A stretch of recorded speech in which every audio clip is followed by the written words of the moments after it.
Yeah, former Utes Jakob Poeltl and Delon Wright starting to get in the groove now with the Raptors. Yeah, on Friday, we got to see it for ourselves when the Jazz hosted Toronto. Brittany Copeland has more on their lifelong connection with Salt Lake City. Jakob Poeltl and Delon Wright knew exactly where to take the Raptors for breakfast in Salt Lake City, and they didn't even need to check the menu at Park Cafe. I had a Michigan hash and French toast, go-to. We took some of the guys with us to try to experience how good it is. Wright and Poeltl are two of 4 Utes currently playing in the NBA.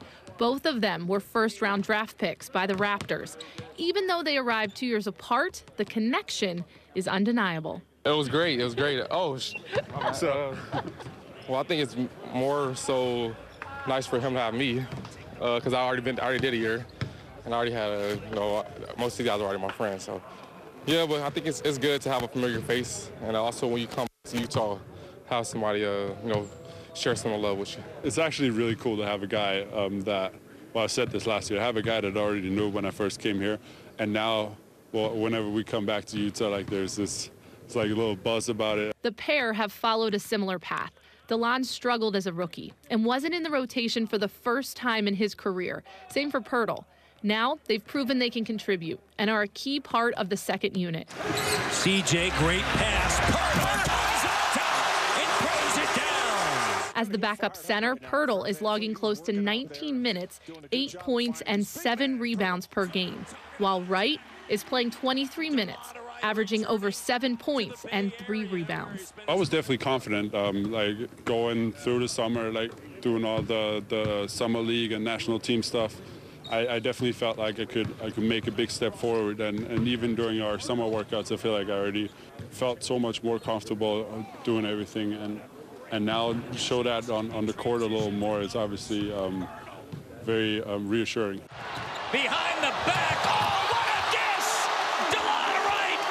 I just had good people around me telling me to stay patient and just keep working, and when your time comes, be ready for it. Oh, what an acrobatic play! No road trip to Utah would be complete without a visit to campus, where Jakob didn't actually go on the hardwood, though. He donated his time to make sandwiches for those in need.